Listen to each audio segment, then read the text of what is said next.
Toshkent shahar Ichki ishlar bosh boshqarmasi tomonidan 40 kun ichida poytaxt xavfsizligini ta'minlash, jinoyatchilikka qarshi kurashish hamda jamoat tartibini saqlash maqsadida keng ko'lamli tezkor qidiruv tadbirlari amalga oshirildi. Yurt tinchligi va xalq osoyishtaligini ta'minlash yo'lida o'tkazilgan ushbu tadbirlar boshqa huquqni muhofaza qiluvchi organlar bilan hamkorlikda tashkil etilib, tizim xodimlarining fidoyiligi, jasorati va professional salohiyatini yana bir bor namoyon etdi.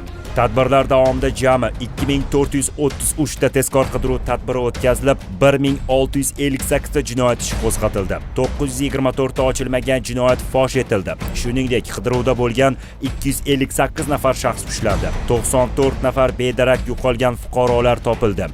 Oilalariga sog'-salomat qaytarildi. Giyohvandlikka qarshi kurashish yo'nalishida 558 ta jinoiy holat aniqlanib, noqonuniy muomaladan qariyb 15 kilogramga yaqin giyohvandlik vositalari hamda 99 mingdan ortiq kuchli ta'sir qiluvchi dori vositalari olib qo'yildi. Shuningdek, giyohvandlik vositalarini yashirin ravishda tarqatish bilan bog'liq 23 ta zakladka holati fosh etildi. Fuqarolar, ayniqsa yoshlarning zaharlanishi oldi olindi.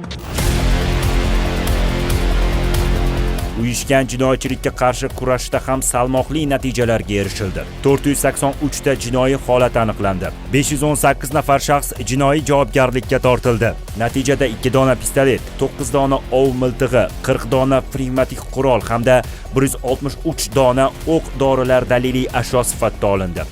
Bundan tashqari, huquqbuzarlardan 492 dona buyumlar, xususan o'tkir tig'li jismlar, kastet va boshqa vositalar daliliy ashyo sifatida olindi.